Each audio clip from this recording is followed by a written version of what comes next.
menyelam ke dasar laut tanpa tabung gas sangatlah beresiko. Banyak orang belajar dan tidak pernah bertindak, maka hasilnya nol besar. Selain itu, banyak juga orang yang bertindak namun tidak pernah belajar, maka hasilnya hanya begitu-begitu saja dan tidak berkembang. Ibarat analogi mangkuk rezeki, kalau kita tidak pernah belajar untuk memperbesar rezeki tersebut, maka rezeki yang berlimpah akan terus tumpah karena mangkuk rezeki yang dimiliki tidak bertambah besar. Nursepreneur merupakan istilah baru dalam mempopulerkan entrepreneurship yang dikaitkan dengan perawat atau dunia keperawatan. Seiring dengan gencarnya program gerakan nasional kewirausahaan pada masyarakat luas, kalangan kampus adalah salah satu sasarannya.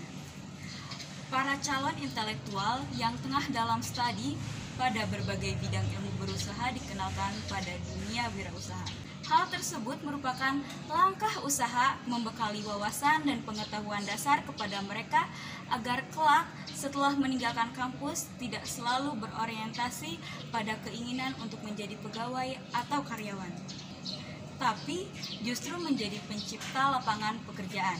Di beberapa kampus bahkan sampai membentuk satu wadah resmi, pusat pelatihan dan riset bisnis yang tidak hanya ditunjukkan pada mahasiswa saja, tapi untuk masyarakat luas. Khusus untuk para mahasiswa ilmu keperawatan, maka istilah nursepreneur dipakai untuk mengenalkan dan memberi pengetahuan dasar tentang kewirausahaan. Hal tersebut diupayakan sebagai sebuah upaya lompatan pola berpikir menanggulangi pengangguran melalui dunia pendidikan. Lebih jauh lagi, memang ditujukan agar dapat membentuk jiwa-jiwa wirausaha baru yang dapat berkontribusi bagi kesejahteraan masyarakat. Penting memiliki soft skill dan keterampilan yang kompeten dalam bidang profesi keperawatan sesuai dengan disiplin studi yang dijalani. Nah, hal tersebut mengingatkan saya kepada teman saya yang juga memiliki usaha kreasi tangan. Untuk itu, yuk kita ngobrol dengan orangnya. Yuk ikutin terus.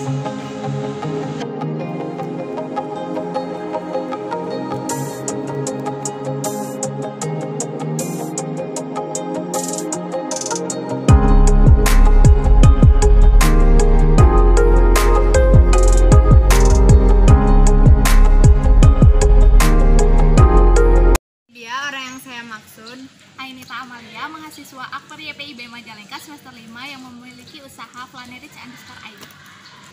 Langsung aja ya, sejak kapan memulai bisnis ini? Saya memiliki bisnis masih berada di bangku SMA, tepatnya pada bulan Februari 2019. Terus dapat motivasi dari mana sih? Jadi ingin mengembangkan bisnis ini? Awalnya kan karena memang hobi ya, cuman karena memang saya hobinya itu mudah bosan, akhirnya saya berpikir bagaimana sih caranya agar saya memiliki hobi tapi yang berkelanjutan. Karena kebetulan buket saya laku dijual dan menghasilkan uang, alhamdulillah bertahan hingga saat ini. Mengapa memilih buket bunga sebagai pilihan kerajinan tangan? Karena pada waktu itu saya akan melakukan kelulusan SMA ya, jadi saya berpikir apa sih yang biasa orang-orang bawa ketika kelulusan atau wisuda. Nah, kebetulan sekali kan saya bisa membuat bunga nih, bagaimana jika dibuatkan buket? Ada lagi nggak model yang lain? Untuk saat ini sudah banyak modelnya ya, ada buket bunga flanel, ada buket bunga plastik, ada buket bunga segar, ada buket uang, buket makanan, buket boneka, dan buket apapun sesuai dengan permintaan dari pelanggan. Apakah ada kendala ketika pertama kali Ai ingin membuka bisnis ini? Tentunya kendala pasti ada ya. Dari mulai pemasarannya di mana, kemudian yang belinya siapa sih, pasti dalam memulai usaha tuh pasti ada gitu. Dan juga terkendala pas awal itu modal. Untuk bahan pokok, bahan baku untuk membuat bunganya tuh lumayan susah kalau di Majalengka. Kreativitas apa yang Anda lakukan untuk mengembangkan bisnis tersebut?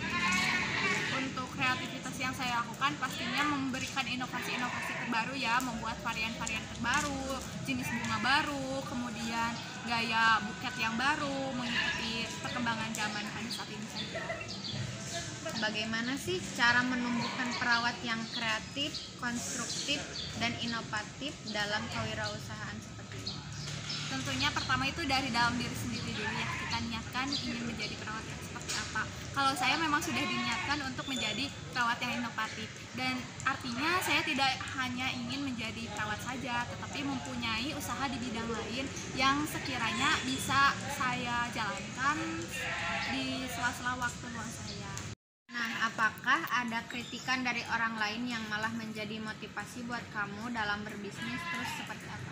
Tentunya pasti ada ya kritikan, apalagi dari orang-orang terdekat, istilahnya seperti meremehkan, kayak buat apa sih jualan kayak gitu.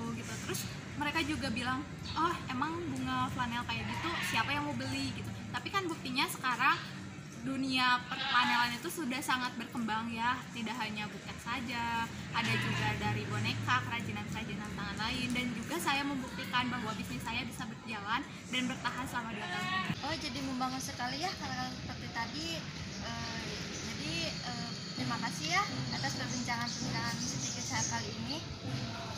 Ya, semoga bisnisnya lancar dan sukses ya. Baik, terima kasih juga teman-teman yang sudah menyimak cerita perjalanan bisnis saya. Semoga kita semua dapat diberikan kesuksesan, kelancaran dalam menjalankan kehidupan.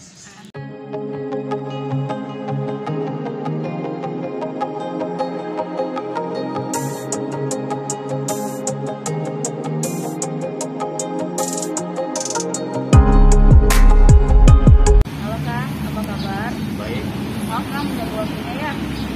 Semuanya perkenalkan, Kang Fahri, kakak tingkat kita. Maaf Kang, sebelumnya sekarang kesibukannya apa ya?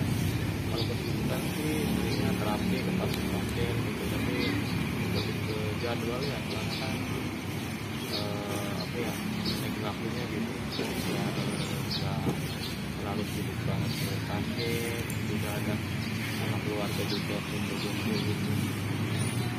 Jadi sekarang sedang terapi ya? Ya, Kang langsung mau tanya-tanya ya mengenai usaha dari terapi tersebut.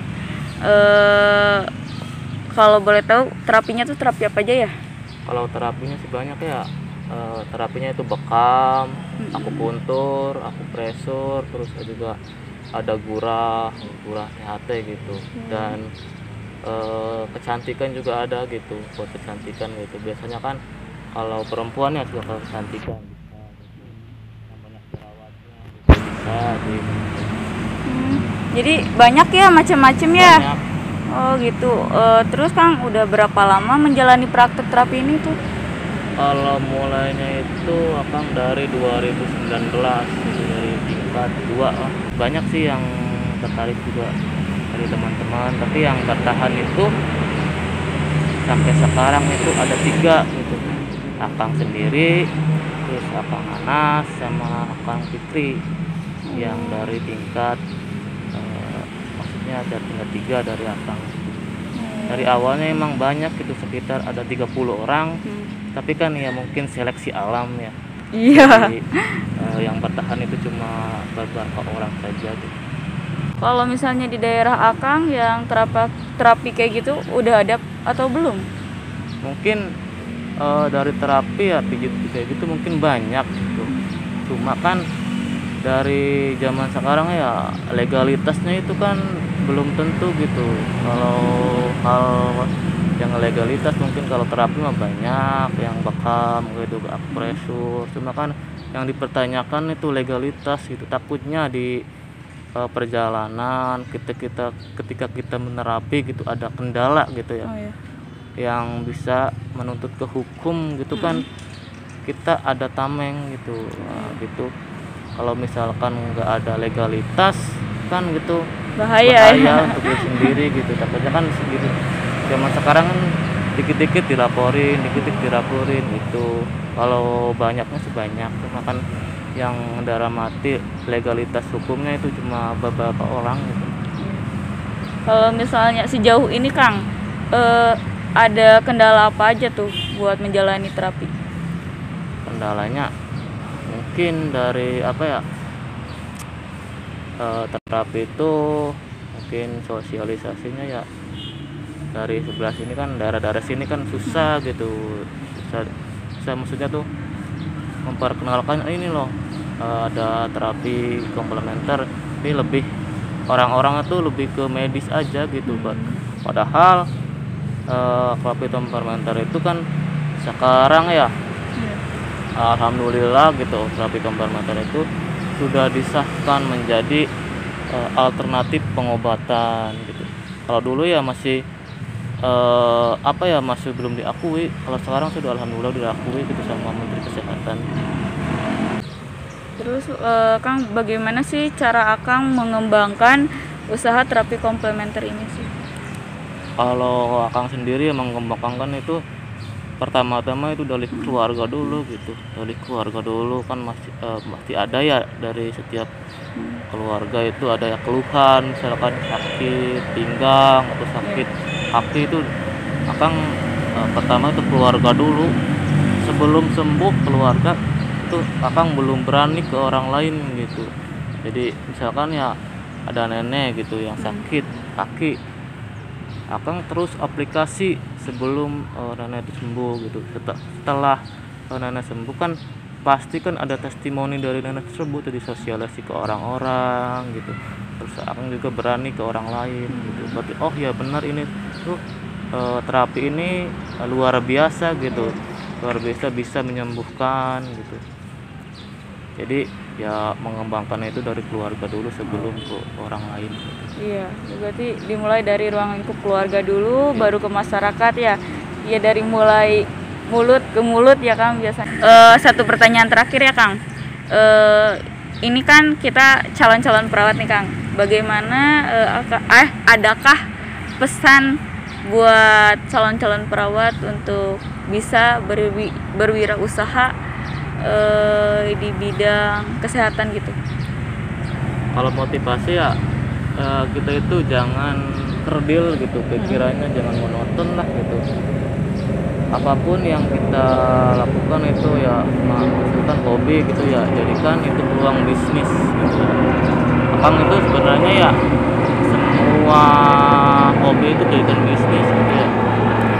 Misalkan kan kadang-kadang kita kan males gitu ya untuk hal-hal kecil kan.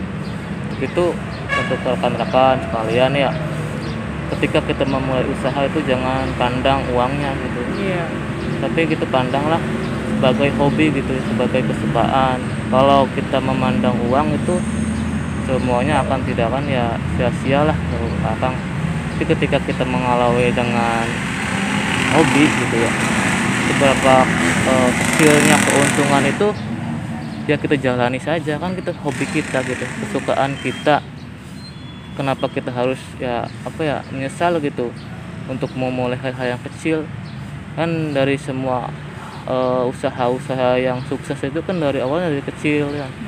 Dari misalkan contoh-contoh yang udah sukses KFC, Aqua itu kan dari kecil dulu kan ya. Jadi kadang-kadang kita itu memandangnya ngapain sih gitu capek-capek ya, hal-hal yang kecil gitu, wirausaha yang ya, dalam hati keuntungannya itu kecil. Nah itu jangan seperti itu, rubahlah mindsetnya, jangan seperti itu, jangan monoton. Untuk itu ya kan mumpung kita masih muda gitu ya, terus berkreasi daripada kita ya hidup itu ya gini-gini aja monoton gitu ya, Berdiam diri ya. berdiam diri saja di rumah. Nah, kita kan daripada gitu ya mending kan usaha gitu daripada kayak gitu terus. Harus bisa mencari peluang sekecil apapun ya. Gitu. Gitu. Terima kasih ya Kang atas waktunya sama pesan-pesannya. Semoga adik-adik tingkat kita bisa termotivasi dengan cerita Akang ya. Amin. Amin. Semoga wirausaha Akang terapi komplementernya semakin sukses, semakin maju, dan juga pasiennya semakin banyak. Amin.